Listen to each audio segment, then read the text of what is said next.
How's it going, everybody? It's Stas here. So the markets were a bit choppy today. The S&P broke even. The Dow went down 0.1% as the NASDAQ 100 went up 0.2% and the Russell went up 0.6%. So today we're going to break down some stocks, some charts, my thoughts on the markets, and overall where my head is at as a trader, as an investor. So sit back, relax, take a sip of that good old water, get your $50 from M1 Finance, your 2 stocks from Webull. Check out my Patreon as well. All of those are linked down below. And with that being said, let's get right into the video. So like I said, it was a pretty choppy day overall. The S&P broke even, and you guys can see here on the 20-day chart, we're clearly trading under that 50 SMA, which we were holding a bit yesterday during the session, and today, quite honestly, earlier in the day, but we ended up closing on a downswing, closing under that 50 SMA, so it looks like this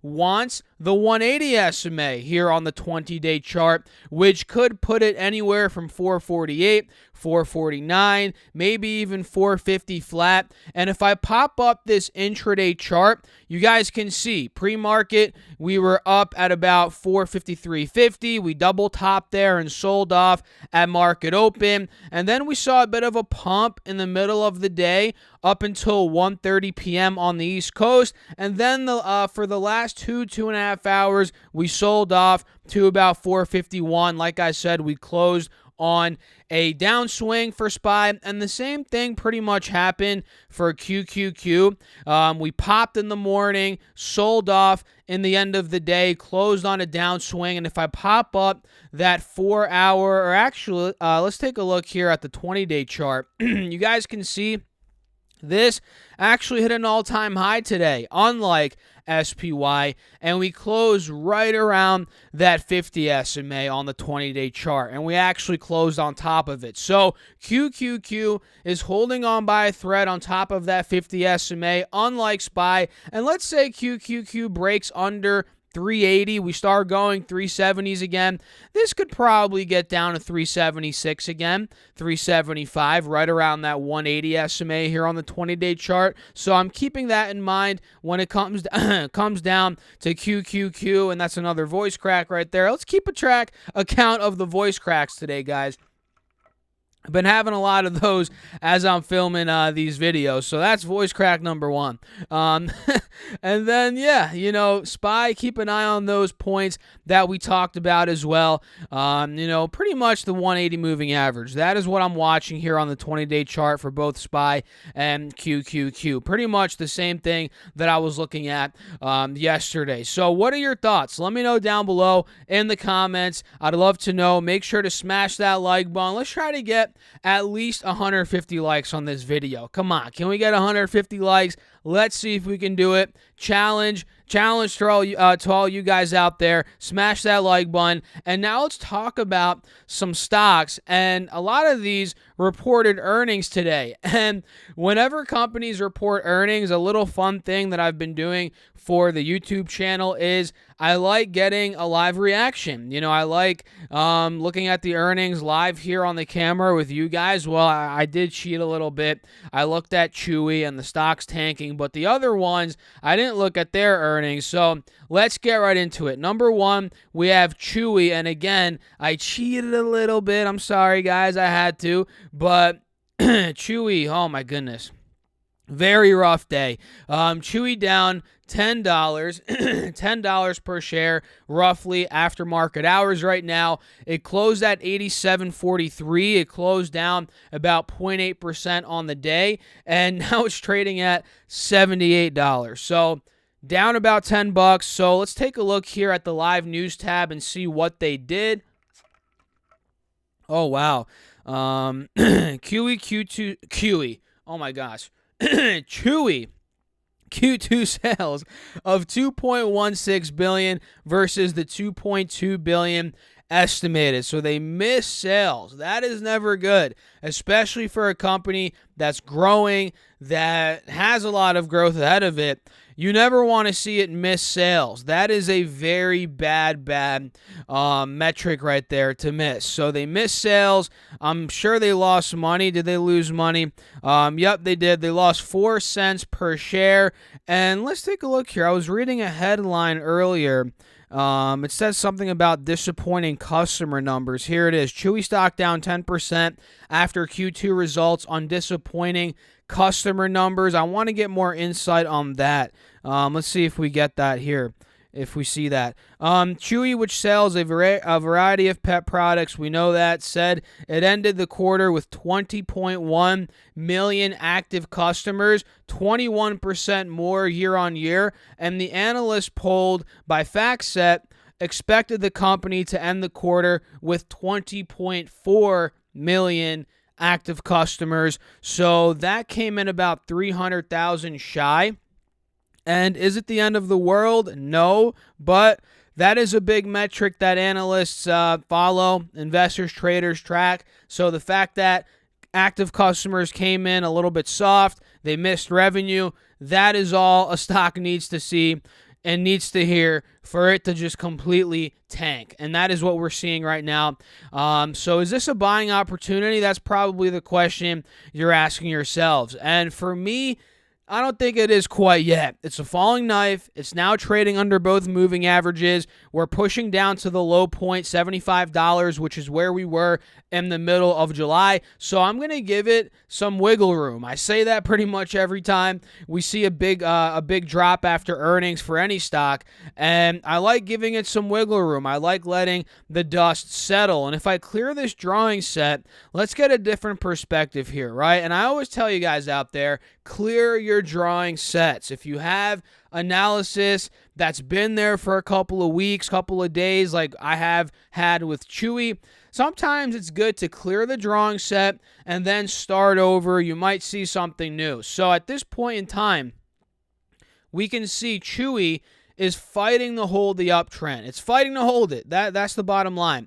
At about $75, $78, $80 per share, even though it's trading under both moving averages. So maybe we get some sort of relief rally on Chewy if we hold 75 to 80, which again, we're doing that right now, but it's kind of too early to tell because we literally just reported earnings today, 30, 45 minutes ago, and we just have to see, do buyers step in here? Does volume kick up? Well, volume is kicking up after market hours here, but do we see a drop-off in volume, a spike in volume the next couple of days? And do we hold 75.80? That is just the bottom line. And do we start filling the gap back up towards the mid to high 80s? That is obviously where we can make money trading Chewy on this big drop. So just because it's tanking doesn't mean that I'm tossing it off my watch list. Quite honestly, it's the opposite. I'm keeping a closer eye on it at this point, and we're going to be looking for a potential entry anywhere from 80, 82. That is where I'd be comfortable maybe jumping in. So let's see what ChargePoint did. This is going to be fun because Chewy's the only one I cheated on in terms of looking at, what they reported. ChargePoint, I have no friggin' idea. So let's see how this one's doing. Ticker symbol CHPT. ChargePoint, look at that. It is up. It is up after market hours. It closed at $21.23. Now it's trading at $23.55. Nice. So it's up a nice 10%, and it was up over $24. So at one point it was up 12, 13%, but overall now it's up 10%. I like it. So let's see what they did. Let's pop up the live news tab and let's read this stuff together, guys. So ChargePoint EPS came in at negative 29 cents versus the negative 13 cents estimated. So they missed EPS. That's fine. And a lot of the time with these growth companies, guys, EPS, of course it matters like it does with any company, but revenue matters a lot more. So let's see their sales. Sales came in at $56.12 million versus $49.06 million estimated for the quarter. So they beat sales, they missed EPS, and it seems like they raised guidance. They raised full year 2022 sales guidance from 195 to 205 million to 225 to 235 million versus the 206 million estimated. So like I said, EPS doesn't really matter, but what does matter is revenue.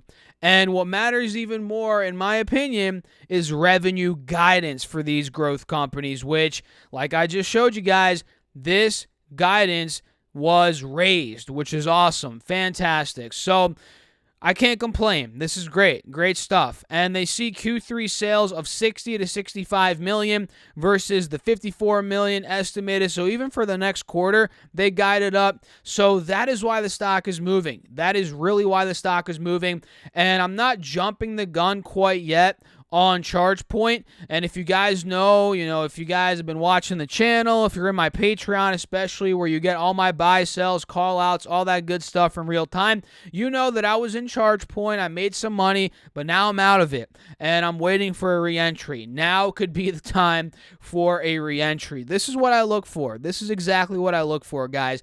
Great earnings, EPS. Well, not really EPS, but, well, it depends what company we're looking at. In this case, more revenue, more guidance, right? That's what I look for. A beat in revenue, guidance being raised, and the overall trend trying to shift, which in this case it is, after market hours being up 10%. This is what I look for. And we're not out of the woods yet. I'll be the first to tell you. We're still at the top trend line here, resistance at about 2350, which is going to be a sticking point. But the second we break out of there, and mind you, that is right where the 180 SMA is as well here on the 4-hour chart. The second we break out of there, that is where I might hop in as a trade for maybe $24 up to 27, which was a sticking point in the end of July, also in the middle towards the beginning of August. So from 24 to 27, that's another 11% upside potential. And if 27 were to break, now we're talking $30, maybe $31, $32 per share. That is where ChargePoint could be going, maybe even upwards of $33, which is where it was back in the beginning of April. Back in the middle of March, we saw $30 per share. So this thing is very close to breaking out. We just need the technicals to follow, and show us that momentum shift, which it's getting there. But again, it's not fully out of the woods yet. So I'm very interested in ChargePoint, CHPT, loving the earnings. Awesome, awesome, awesome. And let's see Five Below. This is one that I was excited about. So moment of truth, guys. Ticker symbol FIVE. Let's see it. Okay, there you go. Big drop. This is good. This is good. Well, maybe not good if you were in the stock, but pretty solid considering we wanted it to get down to 195, 200, because $200 was the top end of this resistance. You guys can see, or the top end of the channel here, which was resistance, from January all the way to the beginning of August. So now we're right back down there, 195, 200. So let's see. The earnings must not have been good, because Five Below closed at 216. Now it's trading at 195. That's a $20 drop after hours. That's about a 10% drop, 8-9% to be exact. So it's probably not good. Okay, let's see here. Five Below Q2 EPS of $1.15. That beat the $1.11 estimated, so nice beat there. And okay, look at that. Sales missed. Sales came in at $646.6 million versus $646.93 million estimated. So they missed sales, beat EPS. And let's see here. Same store, or rather Q2 comparable sales increased by 39% versus Q2 of last year. Not too shabby. And they see Q3 EPS of 23 to 30 cents versus 27 cents estimated, so not bad there for guidance. And they see sales of 550 to 565 million versus 550 million estimated, so not bad for sales guidance either. I'm interested into why this is dropping. It says Five Below, maybe that's why. Five Below is not providing sales or earnings guidance for the full year of 2021 due to the CV. That's weird. I don't know why they're doing that. Maybe they're not seeing as much foot traffic in terms of Five Below stores. That could be a problem heading into the holidays. Let's see. Worse than expected. Okay. It's the worse than expected Q2 sales results. That is probably what is dropping the stock. So I'm not necessarily, kind of like I said with Chewy, I'm not jumping in this hand over fist right now quite yet.